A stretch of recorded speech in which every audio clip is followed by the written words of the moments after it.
Tungod sa way hunong nga uwan, gibahaan ang pipila ka mga lugar sa Eastern Visayas. Ani ang report.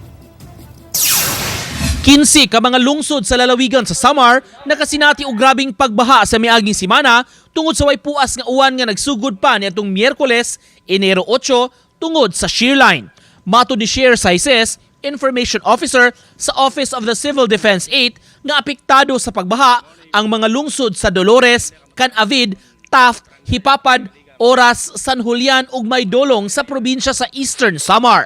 Gibahaan usab ang mga lugar sa Catarman, Lapinid, Mondragon, Katubig, Lawang, San Roque, Rosario ug Bobon, Northern Samar.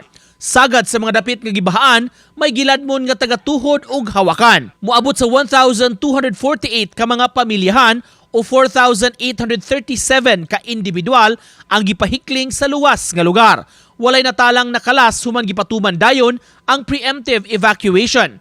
Hinay na ang mga nasinating pag-uwan sa weekend ug misugod na sa paghubas ang baha sugod sa miaging Sabado. Nagpabilin hinuon nga naka blue alert status ang Office of the Civil Defense 8 ug ang mga local disaster teams subay sa nagpabiling daotang panahon tungod sa shear line.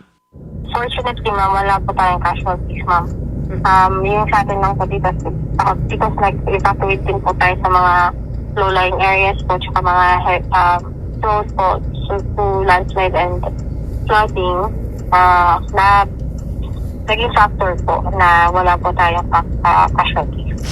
Sa munisipalidad sa Hipapad, Eastern Samar, tungod sa kadaghang lugar nga gibahaan, sulod na sa pipila ka mga adlaw, mideklara og state of calamity ang lokal nga kagamahanan kagahapon.